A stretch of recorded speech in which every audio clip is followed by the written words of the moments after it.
देश में पेट्रोल और डीजल के दामों को लेकर एक राहत भरी खबर सामने आई है। केंद्रीय पेट्रोलियम और प्राकृतिक गैस मंत्री हरदीप सिंह पुरी ने इशारा दिया है कि अगर कच्चे तेल यानी क्रूड ऑयल के दाम अंतर्राष्ट्रीय बाजार में स्थिर रहते हैं तो भारत में पेट्रोल और डीजल की कीमतें घट सकती है।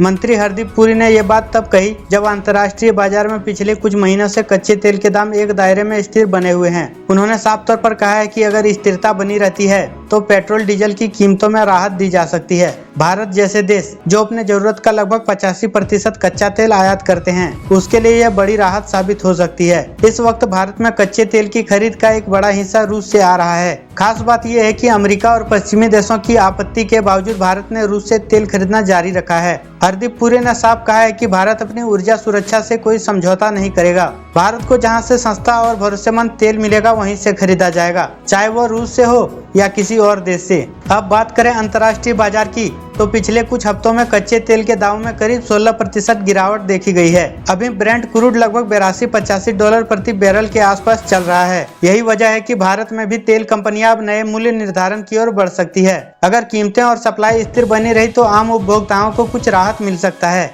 हरदीप पुरी ने एक और संकेत दिया और वो है पुरानी व्यवस्था पर लौटने का। दरअसल भारत में एक ऐसा समय था जब पेट्रोल डीजल की कीमतों की समीक्षा हर 15 दिनों में होती थी और कीमतें जरूरत के मुताबिक ऊपर नीचे होती थी। लेकिन हाल के वर्षों में ये प्रणाली काफी हद तक सियासी कारणों और अंतर्राष्ट्रीय दबाव के चलते बदल गई। हरदीप पुरी का कहना है कि अगर बाजार में स्थिरता बनी रहती है और वैश्विक सप्लाई चेन सामान्य रहती है तो भारत फिर पुराने मूल्य निर्धारण प्रणाली की ओर लौट सकता है। अब सवाल ये उठता है कि इस सबका असर आम जनता पर कब और कैसे पड़ेगा।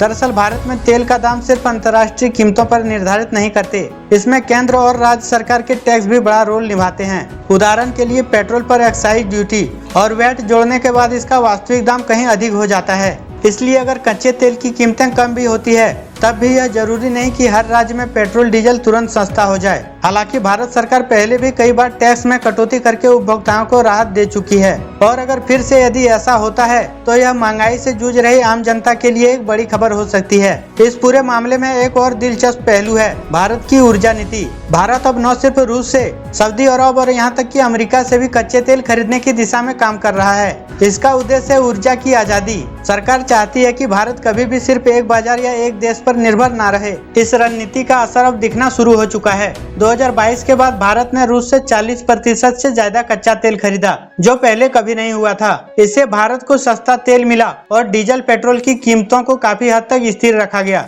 अंत में सवाल यही है, क्या आने वाले दिनों में पेट्रोल डीजल सस्ता होगा? जवाब ये है, अगर क्रूड ऑयल के दाम स्थिर रहते हैं, सप्लाई समान बनी रहती है और टैक्स में कोई बड़ा बदलाव नहीं होता तो हाँ, भारतीय उपभोक्ताओं को कुछ राहत मिल सकता है। लेकिन यह राहत कितनी होगी, कितने समय तक टिकेगी और इसका राजनीतिक असर क्या होगा, ये सभी बातें आने वाले हफ्तों में स्पष्ट होगी। तब तक के लिए उम्मीद यही की जा सकती है कि सरकार और तेल कंपनियां उपभोक्ता हित को प्राथमिकता दे और समय पर उचित फैसला ले। आप इन सब के बारे में क्या सोचते हैं, हमें कमेंट में जरूर बताएं।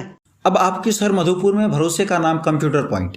भाई साहब, ऑफिस के लिए अच्छा कंप्यूटर, लैपटॉप, प्रिंटर या सीसीटीवी कैमरा चाहिए या स्टडी के लिए लैपटॉप बजट में उपलब्ध है। ब्रांडेड लैपटॉप या कंप्यूटर सिर्फ 14,999 से शुरू, EMI पर भी उपलब्ध है। साथ ही सभी प्रकार के रिपेयरिंग की सुविधा बहुत ही कम समय में उपलब्ध है। ऑफिस, स्टडी या गेमिंग, हर जरूरत का एक ही जगह, कंप्यूटर पॉइंट।